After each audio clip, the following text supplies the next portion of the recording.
what's up, guys? We're back. This time we're gonna cook, well, we're gonna brew a, let's call it Mexican Pilsner. Technically the same recipe that I use for my Bohemian Pilsner. The only difference between would be that in this one I'm gonna use the Mexican lager yeast. So that's what's gonna make it Mexican, I guess. I'm not gonna use corn as a supposed to be Mexican lager should have, but I want, just for the reason that I believe that they do it just to reduce cost, and I'm against that. So if you can make it real, just make it real, right? So let's see what happens. In the end, they're just experiments. So differences between the other one as well is we're not gonna do decoction in this one, and we're gonna try to get a little bit lighter body into the beer to get a little bit more refreshing, lower IBUs. Let's see, my Bohemian Pilsner, I made it around 40 IBUs using just sauce, and this one we're gonna aim for 20, I believe, and as well we're gonna use noble hop sass. All right, guys, let's start. Hey, what's up, guys? All right, start 12-gallon hot water into our mash tun.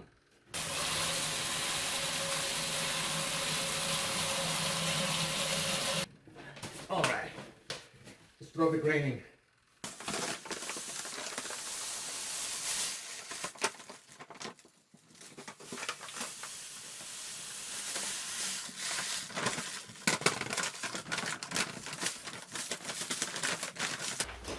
Hey guys, we're back. All right, so as we showed, 12 gallons. We put 12 gallons of water, and then we add the grain, which the grain was 7 kilograms of European Pilsner malt, 1 kilo, 300 grams of catapils, and 975 grams of wheat malt. For this beer, why we call it a Mexican Pilsner is because we're using Escarpment slabs. Yeast, which is called the Mexican lager, so I guess that's why we call it this way. All right, let's keep on going.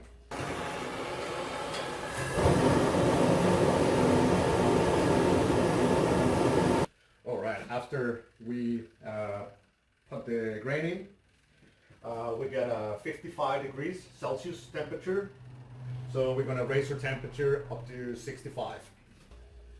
All right. We got 65 Celsius.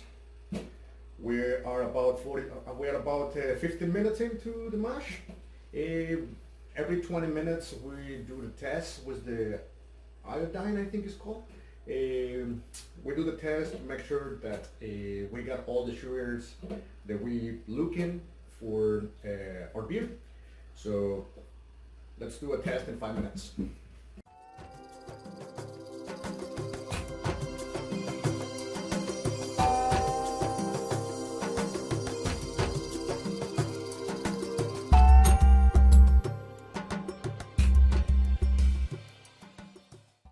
Well, after 35 minutes, you guys see the test.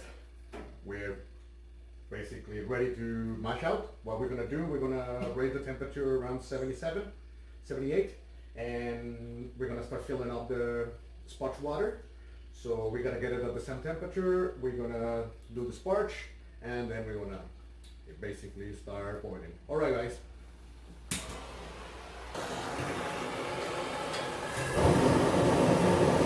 Well, filling up 6 gallons for the sparge.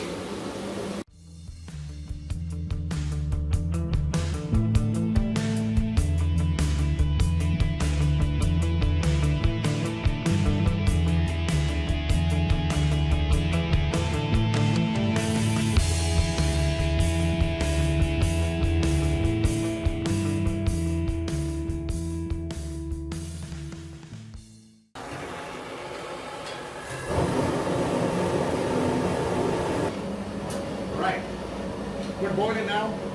We add 192 grams of sauce. We're gonna boil for 1 hour.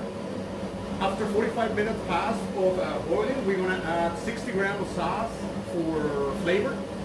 And then when we're cooling, we're gonna do the hop stand. And when we're around 80 degrees cooling, we're gonna add the 60 grams of sauce for aroma.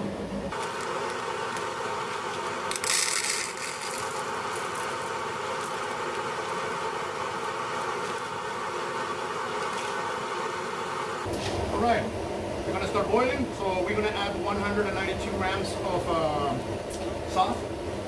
And we're gonna add it before start boiling to avoid that extra foaming kind of thing that happens when you just throw it. All right, let's do it.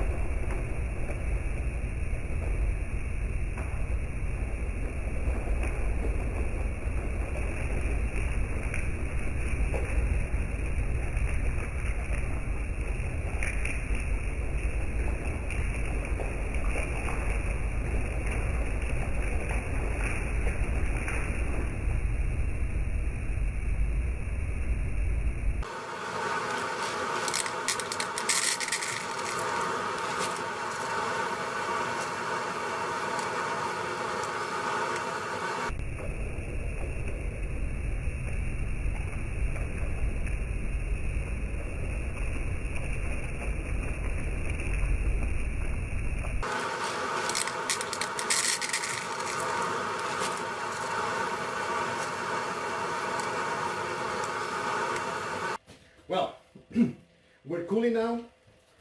We're about 85. When we hit 80, we're gonna throw the 60 grams of sauce, which is for aroma.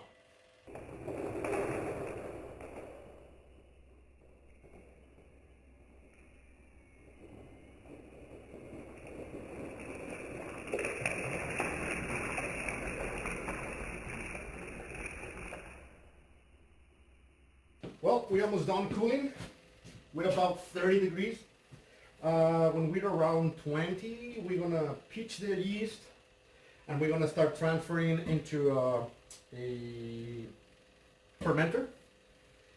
And we're gonna do a little bit of splashing to add a little bit of oxygen into the wort to get that yeast active quicker and healthier. So. And then when we're 20, we're gonna let the glycol chiller to do the job to get it between 13 to 12 and start our first fermentation. After that, when we check and we know that, or when we check the gravity or the density of the liquid, and we define that it's done, we're gonna raise the temperature around 18, 19 degrees for about 3 or 4 days. For diacetyl rest, even though we're going to do isobaric fermentation prevent diacetyl. So even if we don't find any diacetyl, we might not do the rest, or we do the rest for less days. Let's see that, but let's see how it goes.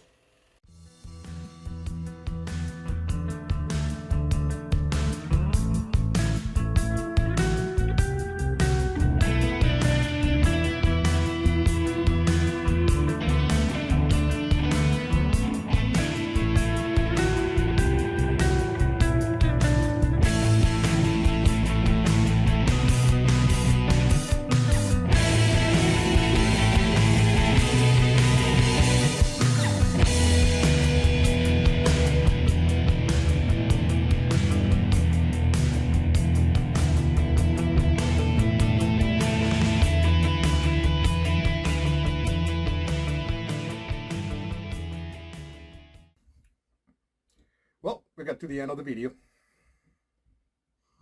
Mexican Pilsner. Beautiful color. Very clear.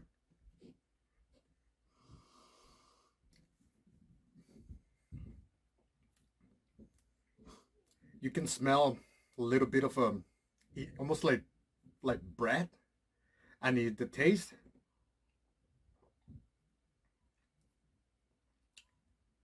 Well, first of all, very light body.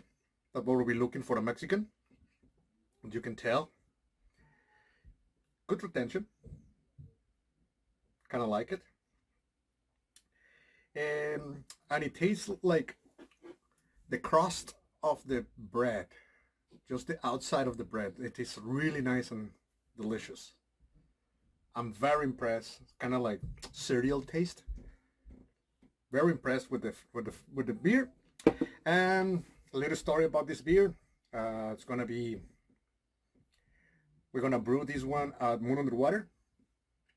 It's gonna be in a can, or in cans, and they're gonna sell it in Alberta. They're gonna sell it in British Columbia, and I'm very proud of myself, to be honest. And I'm excited, and very, very excited that Moon Under Water invited me for a collaboration and release this beer in Cinco de Mayo.